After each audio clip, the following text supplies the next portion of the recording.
Hola, ¿cómo están? Estamos aquí en Diagonal Brown 1386 de Adrogué, en el edificio histórico La Cucaracha, y los invito a recorrer la muestra permanente sobre terrorismo de Estado en Almirante Brown en el espacio de la memoria.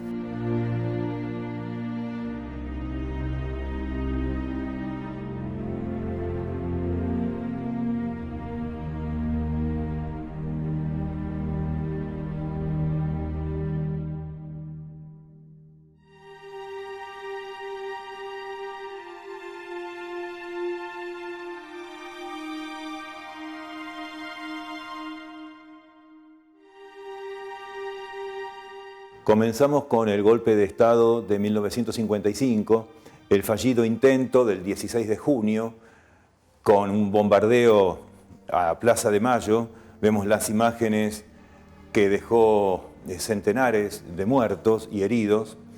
Y además, en paralelo, mientras esto ocurría, en Almirante Brown, un mayor del ejército, Honorio Stefanelli, se negó expresamente a tomar parte en este golpe de Estado y por esa razón luego fue relevado del ejército, fue echado de las Fuerzas Armadas por no haber querido participar del golpe. En 1956, el 9 de junio, prácticamente un año después de aquel bombardeo a Plaza de Mayo, se produce el alzamiento del general Valle. El general Juan José Valle, con otros militares y civiles, encabezan una rebelión para derrocar a los golpistas en el gobierno, Aramburu y Rojas, y recuperar las instituciones, recuperar la democracia.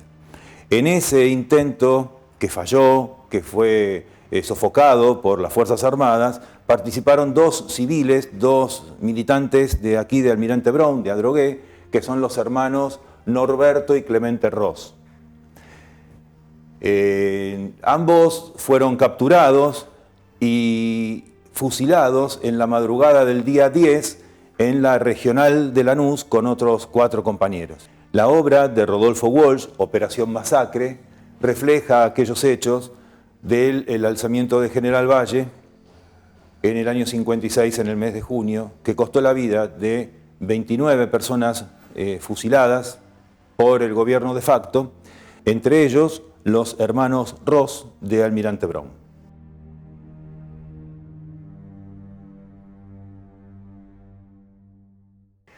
En las décadas del 60 y principios del 70 nos encontramos con 3 referencias importantes vinculadas con Almirante Brown.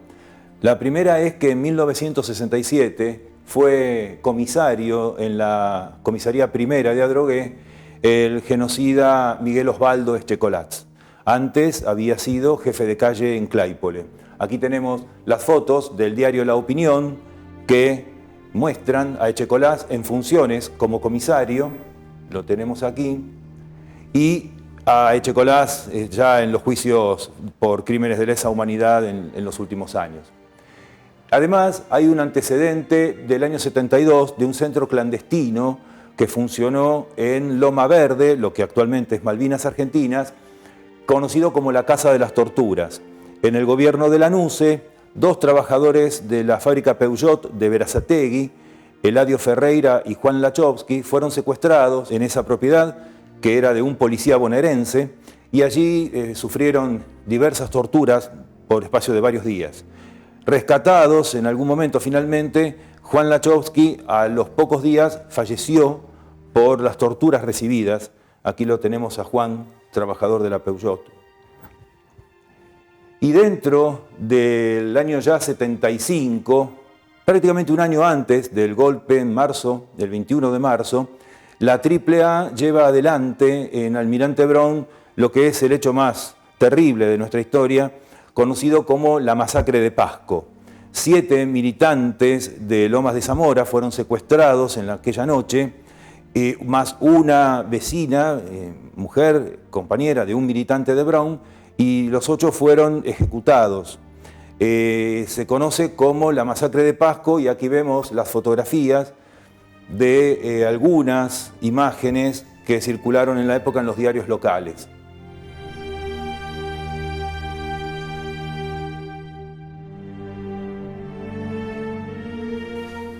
Bombardearon al pueblo los aviones de la Marina. Murieron miles, centenares de personas.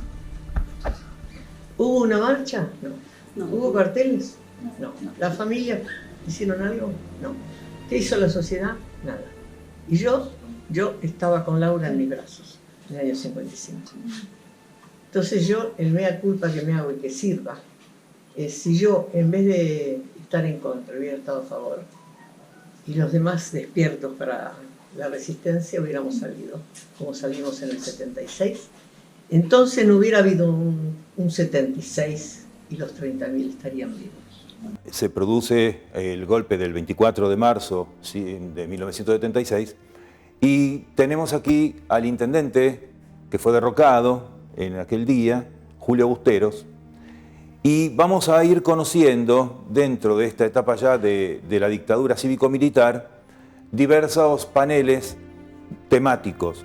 En primer lugar vamos a conocer las docentes desaparecidas de Almirante Brown, que las tenemos aquí, como ustedes pueden ver. Tenemos a María Esther Tomasi, Concepción Esther Mora, Susana Beatriz Mata, Luján Susana Papic, Graciela Mirta Nogueira, María Esther Donza, Elena Esther Canela y Marta Mastrangelo. Todas ellas docentes de primaria, todas ellas con diversas militancias y en todos los casos se encuentran todavía desaparecidas. Otro panel nos muestra los militantes de Almirante Brown que fueron desaparecidos o ejecutados y que eran extranjeros. Tenemos aquí 7 ciudadanos y ciudadanas paraguayos, 2 chilenos y 4 uruguayos. Esto, por supuesto, se encuadra en el marco del Plan Cóndor que integraban Paraguay, Bolivia, Brasil, Argentina, Uruguay y Chile, de colaboración mutua e intercambio de información para detener, secuestrar y derivar a cada país a las personas que sean detenidas en alguno de ellos. Dentro de la complicidad civil con la dictadura militar, tenemos el caso de las empresas, particularmente de las grandes empresas con nacionalidad extranjera. En Almirante Brown tenemos varios casos de trabajadores que eran miembros de las comisiones gremiales internas o de diversos sindicatos y que fueron denunciados por las empresas en las que trabajaban. Por ejemplo, Mario Marrero, que era un militante del Partido Comunista que trabajaba en la General Motors, Carlos Esteban Rodríguez Mendizábal, que era trabajador de los ferrocarriles argentinos en los talleres de Temperley, Humberto Joaquín Vago, que era trabajador de SEGBA, la empresa de servicios eléctricos del Gran Buenos Aires, José Vega, Rubén Mataboni, que eran ambos trabajadores de la empresa Molinos Río de la Plata, al igual que Alfredo Patiño, que era trabajador de la misma empresa, Carlos Rodolfo Cienciala, que era de la Mercedes-Benz.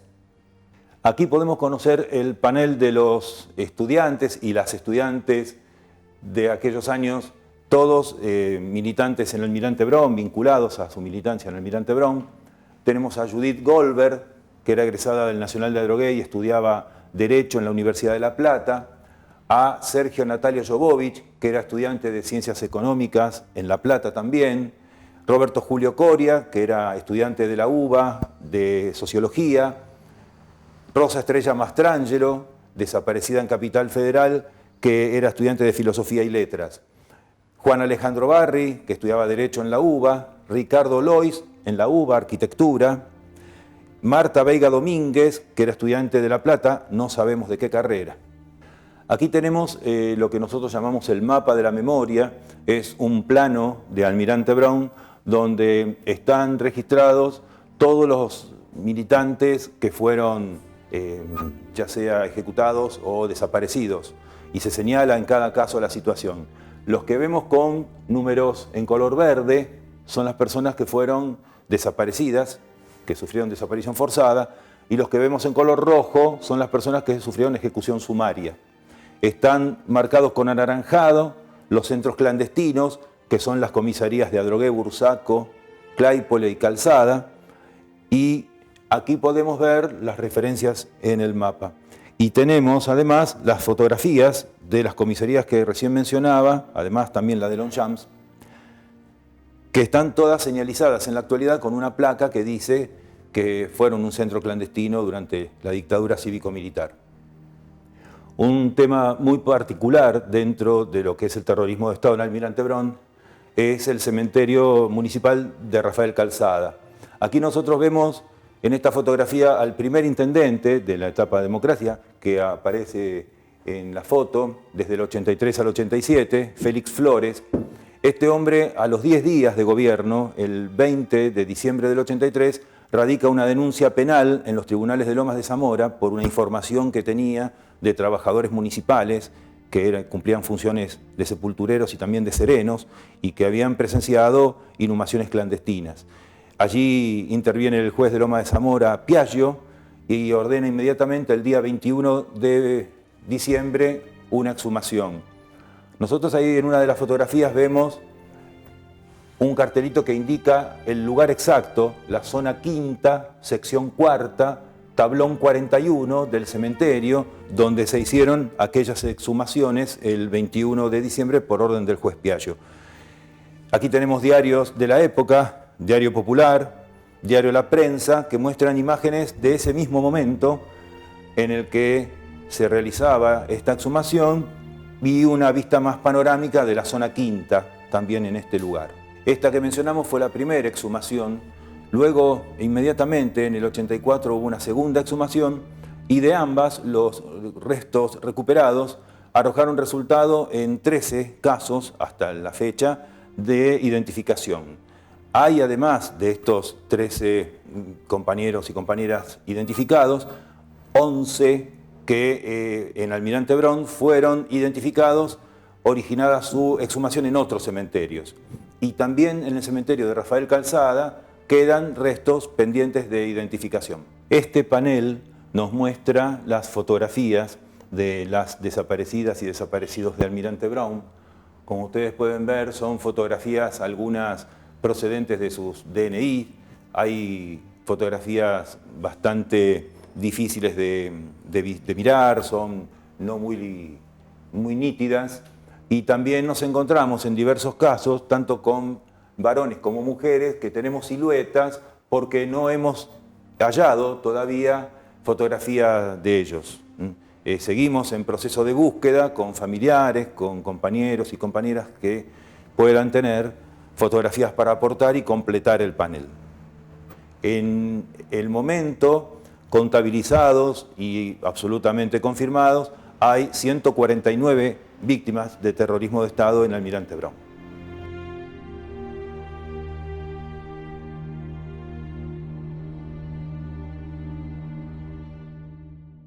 En el año 1985, ya concluida la dictadura cívico-militar, se produce el histórico juicio a las juntas. Aquí tenemos fotografías de aquellos juicios y además se dan en los sucesivos años, como saben, las leyes que conocemos como leyes de la impunidad. Las leyes de obediencia debida, 23.049, y de punto final, 23.492. Y además tenemos los indultos que el presidente en ese momento, Carlos Saúl Menem, dictó por decreto. Firmados los decretos de indulto para militares y civiles, de acuerdo a lo que venía anunciando desde hace un tiempo esta parte, a los efectos de que nos reconciliemos y pacifiquemos el país los argentinos. Yo sé que va a haber descontentos, como en todos los hechos de la vida, pero también estoy convencido de que muchos millones de argentinos están aplaudiendo esta medida. Aquí en el año 2003 observamos un breve texto que habla de la nulidad de las leyes. En septiembre de ese año 2003, esta es la portada tan conocida del informe de la CONADEP al presidente Alfonsín, el Nunca Más. Y aquí nos encontramos con dos caras opuestas en Almirante Brown de lo que respecta a los derechos humanos. Uno de los represores, Roberto Carlos Sciolitti, que fue guardiacárcel del Vesubio, y al lado el doctor León Zimmerman, defensor de derechos humanos histórico, tanto en la época de la dictadura como en democracia, y además fundador de la Correpi.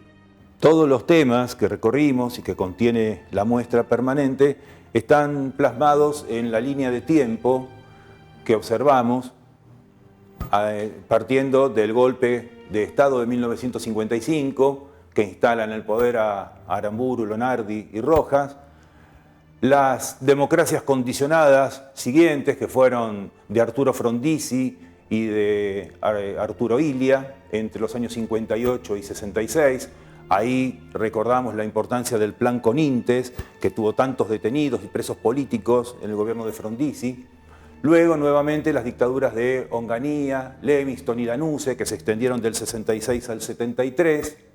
La recuperación de la democracia con el gobierno de Cámpora, Juan Domingo Perón y María Estela Martínez. La presencia y el accionar de la AAA desde finales del 73 hasta el golpe cívico-militar, que en Almirante Brown tiene al menos 20 de las 149 víctimas del terrorismo de Estado. Y ya finalmente la dictadura cívico-militar desde marzo del 76 hasta finales del 83, con los gobiernos de facto de Videla, Viola, Galtieri y Vignone. Esta muestra que recorrimos, a la brevedad va a ser trasladada a un nuevo lugar más amplio y destinada, por supuesto, a que todos los vecinos y vecinas, los estudiantes y las estudiantes de Almirante Brown la puedan conocer. Va a establecerse en la Plaza de la Memoria, junto a la estación Bursaco, y va a cumplir la misma función que ahora, pero seguramente con muchas más actividades, y nos va a permitir, además, contar con un espacio mayor para incluir más información y seguir actualizando la muestra. Y mantener viva de esa manera la memoria por verdad y justicia.